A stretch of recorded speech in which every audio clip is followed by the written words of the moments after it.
한국 역사에서 특히 경제적으로 어려웠던 과거의 숨은 영웅은 어머니들이었습니다. 이분들은 평생을 두고 떠나지 않는 삶의 역경에 맞서 가족을 위해 엄청난 희생을 강요당한 채 이를 감내하며 어떻게든 치루어냄으로써 이렇게 불릴 수 있었던 것이죠. 그 와중에 남편과 시어머니가 지배하는 가부장적 억압 속에서 결혼 생활을 했던 어머니들에게 슬픔과 희망, 기도를 쏟아내며 의지할 수 있는 유일한 안식처는 그 당시 예배당으로 주로 불리던 교회였죠. 하지만 이제 1세대 분들은 이미 대부분 소천하셨고 2세대에 해당되는 7, 80대 분들은 교회에서는 권사님으로 불리게 된 이 어머니들 중 상당수는 나이가 들면서 건강이 쇠약해지면서 그들의 노고는 가족은 물론이고 교회에도 외면당한 채 방치된 상태에 있습니다. 20세기 한국 어머니들의 이야기는 끊임없는 희생의 역사입니다. 경제적으로 어려웠던 시절, 한국의 어머니들은 사회와 가족의 기대를 모두 감당해야 했습니다. 결혼하기 전부터 그들은 자녀들이 더 나은 미래를 위해 집안에서뿐만 아니라 들판, 공장, 소규모 사업체에서 지칠 줄 모르고 밤낮을 가리지 않고 일했습니다. 그들의 일상은, 아니 삶 그 자체는 수고와 인내의 연속이었으나 그들의 공헌은 마치 당연한 것으로 여겨지며 이것을 거의 인정하지 않는 가부장적 사회, 가정, 그리고 교회의 무게를 묵묵히 견뎌냈습니다. 게다가 상간녀와 아내를 비교하는 일, 배우자는 물론이고 이성과 만남을 가지고 있음에도 불구하고 다른 이성과 끝없이 비교를 당하는 일, 맛집을 전전하며 먹어본 음식과 맛이 다르다며 타박을 당하는 일, 애를 낳지 못하는 것에 대한 타박, 집에서 도대체 뭘 했냐는 등 셀 수 없는 일들을 겪으면서 말입니다. 그러한 와중에 그들이 유일하게 의지할 곳은 교회였습니다. 이른 아침 일을 나가기 전 누구라고 할 것 없이 먼저 들른 곳은 교회였고 그분들의 중보기도는 대상을 가리지 않았습니다. 자식들은 물론이고 교회와 사회와 이웃 그리고 자신을 억압하던 가부장 제도의 가정이라 할지라도 말입니다. 그렇게 기도할 수 있는 것만으로도 가질 수 있었던 기쁨과 소망은 현대 교회가, 목회자가, 신자들의 윗선에 가려진 기도하고 구한 것은 받은 줄로 믿는 믿음보다 훨씬 강력했죠.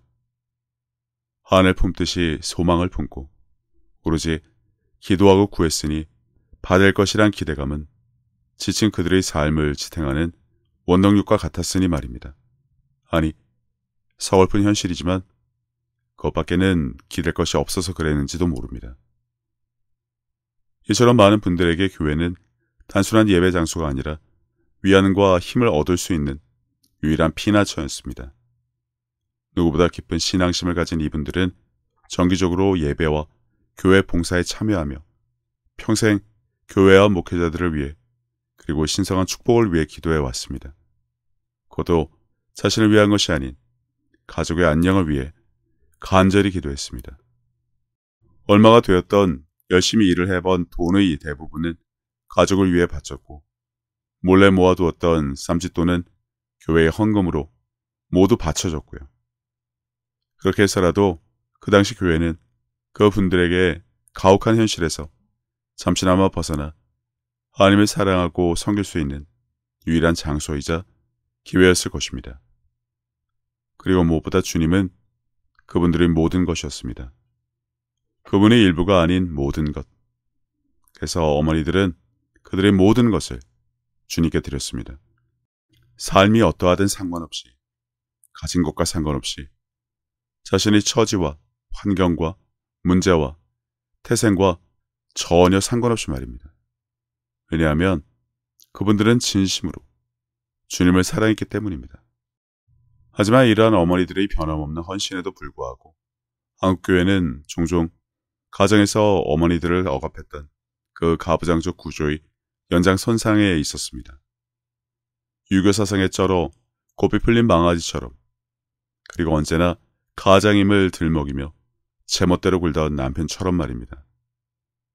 어머니들이 각자의 신앙에 마음과 영혼을 쏟아붓는 동안 교회는 자기 영광과 탐욕, 때로는 정욕에 이끌려 그들의 헌신은 당연한 듯 여기며 이에 감사하고 적절히 보답하지 못한 채 평생을 바친 그들의 호의는 여전히 자신들을 향한 당연한 권리로 여겨왔으니 말입니다. 그들의 헌신으로 기반을 닦게 되어 상당한 부와 영향력을 축적해온 교회는 지금의 교회가 있게 된 그들을 위해 무슨 노력을 했는지, 보답을 했는지 살펴볼 필요가 있습니다.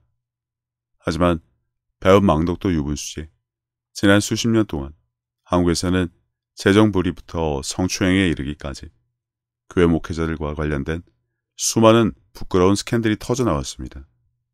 이러한 폭로들로 인해 많은 사람들이 교회에 대해 가졌던 신뢰는 무너질 수밖에 없었죠. 한때 도덕적, 영적 지도자로 여겨지던 목회자들이 사리사욕을 추구하는 타락한 개인으로 드러났기 때문에 말입니다. 이로 인해 많은 독실한 추종자들, 특히 연로한 어머니들은 더욱 큰 환멸과 배신감을 느낄 수밖에 없었습니다.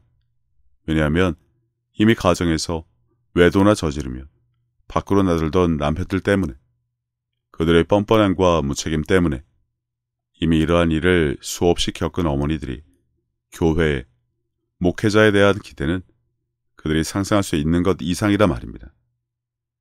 하지만 일부 신자들은 여전히 잘못된 믿음과 기대감을 가진 채 그들의 부정을 덮어주기에 급급한 자들도 있습니다. 물론 삐뚤어진 종교심 때문이지만 이러한 것조차 제살 깎아먹기란 것을 모르는 현실은 안타까울 뿐이고요.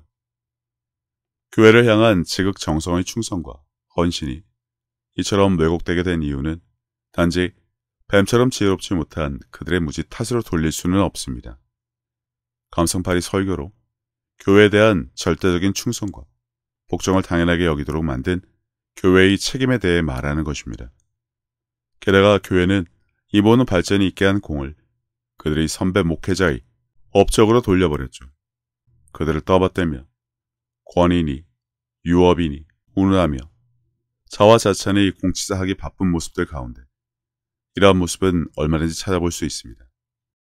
가정과 교회를 위해 눈물과 희생으로 한국교회의 기초를 세운 어머니들의 공로는 인정하지 않고 말입니다. 한국교회는 지난 한 세기 동안 눈부신 성장을 해왔습니다.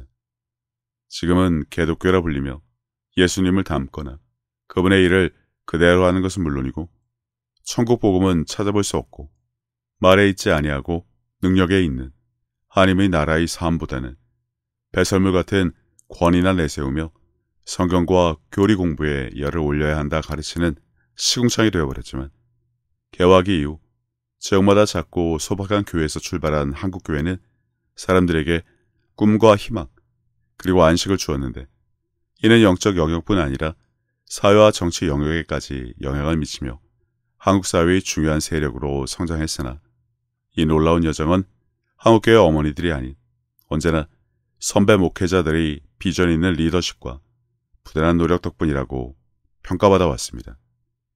그러나 이 과정에서 간과되는 부분이 있는데 그것은 바로 교회를 향한 어머니들의 눈물의 기도와 변함없는 봉사, 무한한 믿음으로 아무것도 없던 한국교회의 성장의 토대를 마련한 이 분들은 목회자들의 후광에 가려져 예나 지금이나 대부분 그들의 공로와 헌신을 인정받지 못하고 과소평가되고 있다는 현실이죠. 마치 자식과 남편은 다 내가 잘나서 성공한 것처럼 굴듯이 목회자들도 똑같이 구는 현실이란 것입니다. 한국교회에서 어머니들은 역사적으로 부당하고 혼자서는 감당하기 어려운 많은 일을 감당해 왔습니다.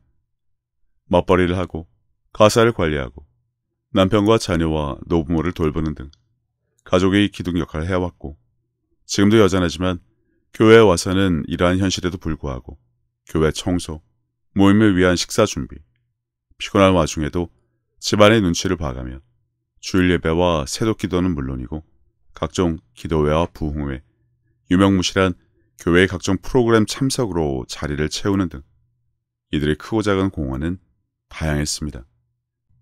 한국교회는 어머니들의 눈물의 기도와 지칠 줄 모르는 봉사로 존재와 성장이 많은 부분을 빚지고 있습니다. 그러나 한국교회는 그동안 가장 많은 희생을 감당하신 분들을 외면한 채 자축에 빠져 지금은 배은망덕한 모습을 보여주고 있을 뿐입니다.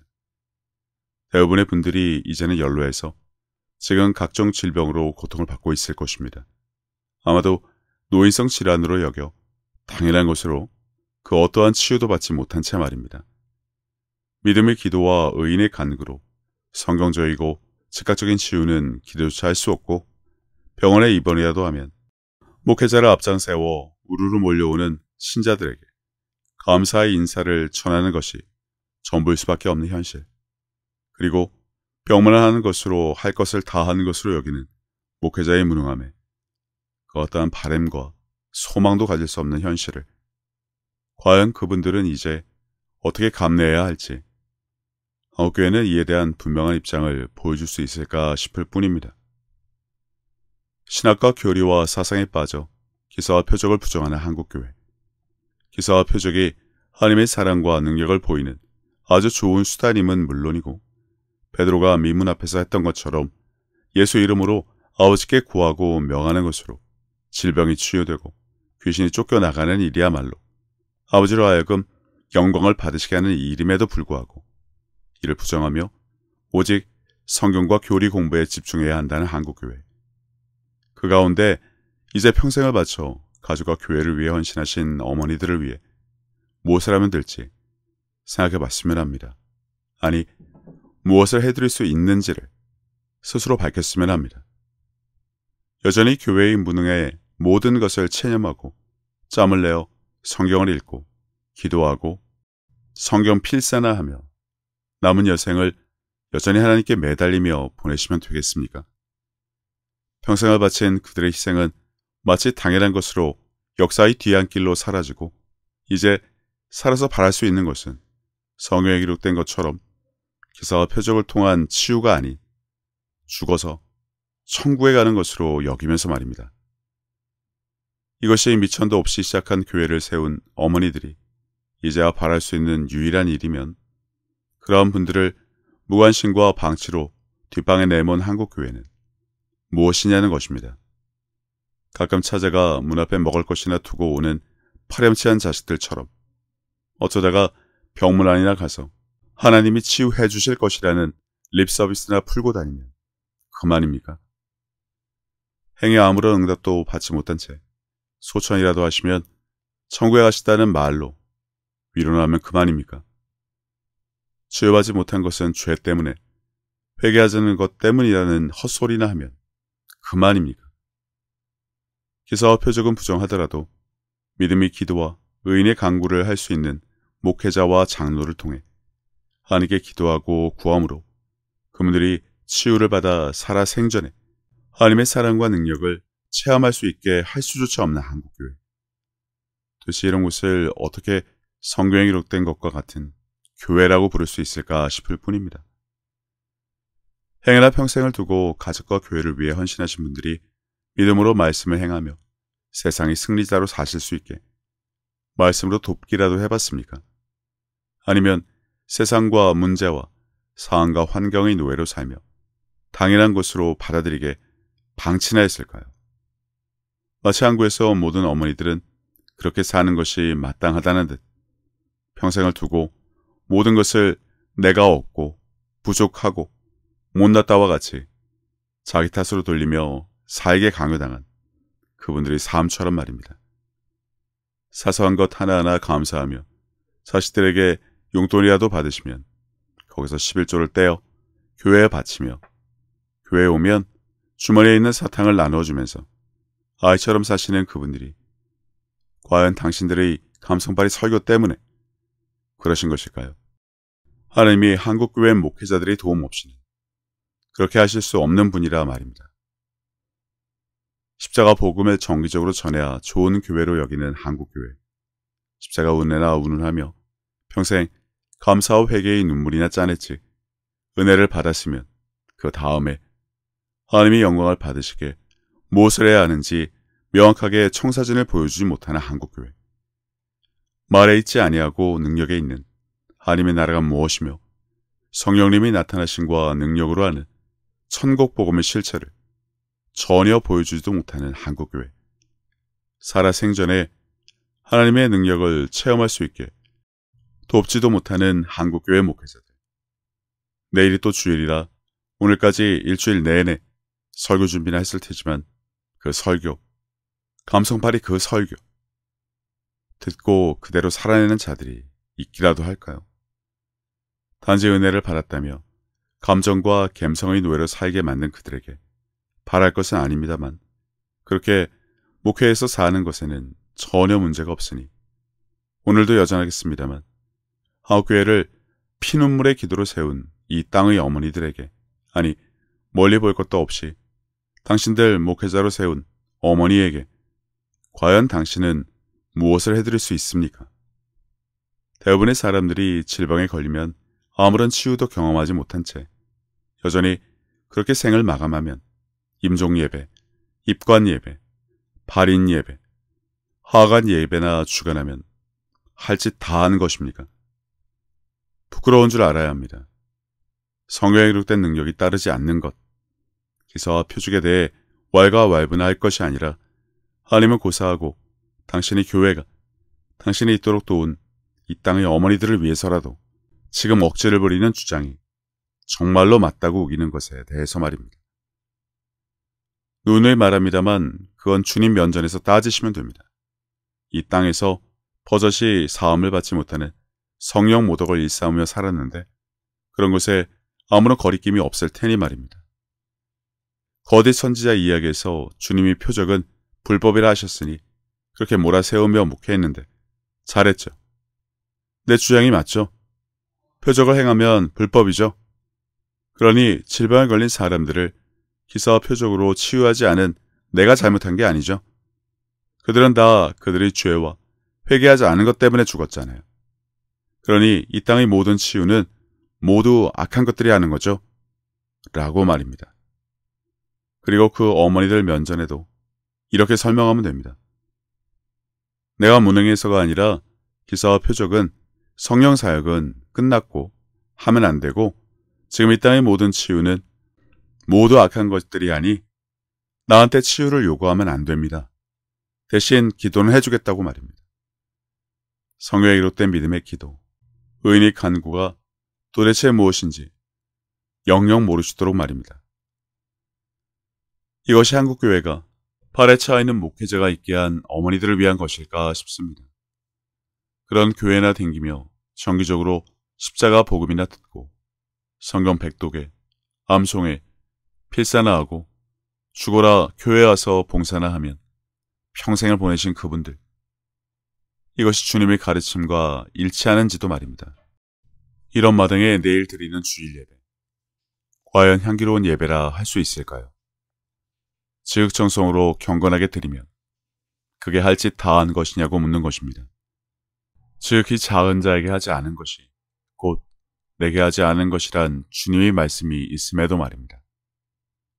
잃어버린 양을 찾으시는 주님이 그들은 어디에 있냐고 물으시면 뭐라고 대답을 할 작정인지 몰라도 해마다 수십만 명의 신자들이 교회를 떠나고 지금도 질병으로 인해 교회는커녕 삶조차 힘들어하는 이들을 교회가 아닌 어딘가에 방치해두고 드리는 그 예배. 정말 향기로운 예배로 주님이 받으시기에 합당하고 기뻐하실지 스스로 생각이라도 해보기 바랍니다. 세상에는 여전히 인변수심의 사람들이 있습니다. 되먹지 않은 자들도 발에 차이고 인간 말종이라는 짓을 서슴지 않고 하는 목회자들도 있죠. 하지만 현충일만 다가오면, 광복절만 다가오면 나라를 위해 싸우신 분들에 대한 관심의 적선을 보이는 것처럼 아무런 빚도 없이 이름도 없이 살아가며 오직 가족과 교회를 위해 평생을 바치신 분들이 계시다는 사실은 잊어서는 안 됩니다.